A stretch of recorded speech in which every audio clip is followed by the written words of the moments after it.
B. International context. Internationally, terrorism has been on the international agenda since 1934, when the League of Nations, predecessor of the United Nations, began the elaboration of a convention for the prevention and punishment of terrorism. Although the convention was eventually adopted in 1937, it never came into force. Terrorism has been legally outlawed in all countries. Today, there are more than 15 counterterrorism international conventions in force. They were developed under the auspices of the United Nations and its specialized agencies and the International Atomic Energy Agency, IAEA. Moreover, on the 8th of September 2006, the UN General Assembly adopted a global counterterrorism strategy. Moreover, the Comprehensive Convention on International Terrorism is a proposed treaty which intends to criminalize all forms of international terrorism and deny terrorists, their financiers, and supporters access to funds, arms, and safe havens. At the South Asian region level, there is SAARC Regional Convention on Suppression of Terrorism. International agreements against terrorism are often difficult to enforce. However, because of the differences that exist among the legal systems of the world's nations and the different conceptions that exist regarding terrorism and counterterrorism.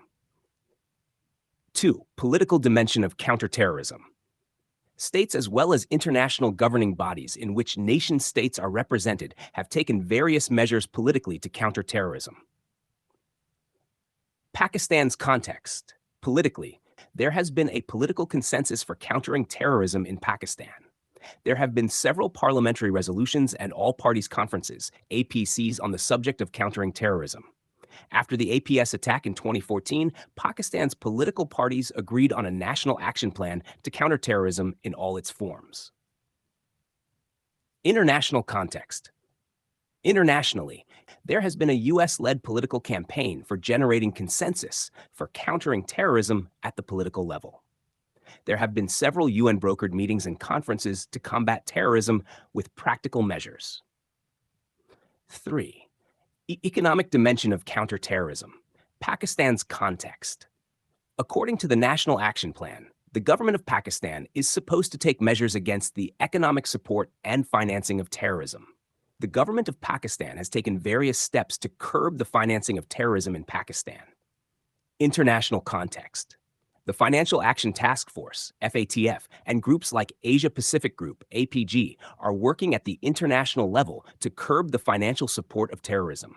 At the international level, there is the 1999 International Convention for the Suppression of the Financing of Terrorism, Terrorist Financing Convention. 4. Institutional dimension of counterterrorism. Pakistan's context. At the institutional level, Pakistan has taken multiple steps to counter the menace of terrorism.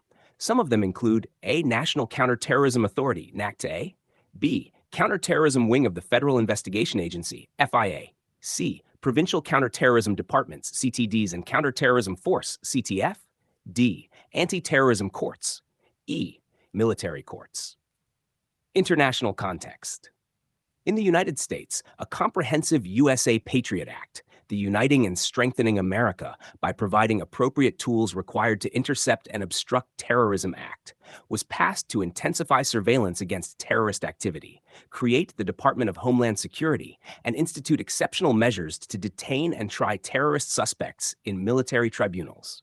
NATO has been used by the United States to conduct counterterrorism operations. 5. Military dimension of counterterrorism. Pakistan's context. Pakistan has used military operations as a last resort to root out terrorist havens from the country. Operation Rai-Rast, Operation Rai-Nijat, Operation Khyber, Zarbi-Azbi Operation, Operation Rad-ul-Fasad, an intelligence-based operation still ongoing. International context. At the international level, the U.S. has conducted the war in Afghanistan under the pretext of countering terrorism. The narrative of counterterrorism was also used while invading Iraq in 2003. However, using force as a preferred option in Iraq as well as Afghanistan has backfired, and both operations turned out to be catastrophic, further increasing terrorism. 6. Countering cyberterrorism. Cyberterrorism is increasing at both national and international levels. Pakistan's National Response Center for Cybercrime, NR3C, deals with cyberterrorism in Pakistan. 7. Ideological social.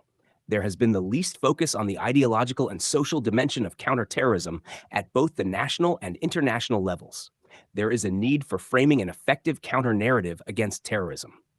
The role of the government and religious scholars is of utmost importance to ban and discourage using violence as a means to enforce creed, and also discourage violence as a justification for social injustice.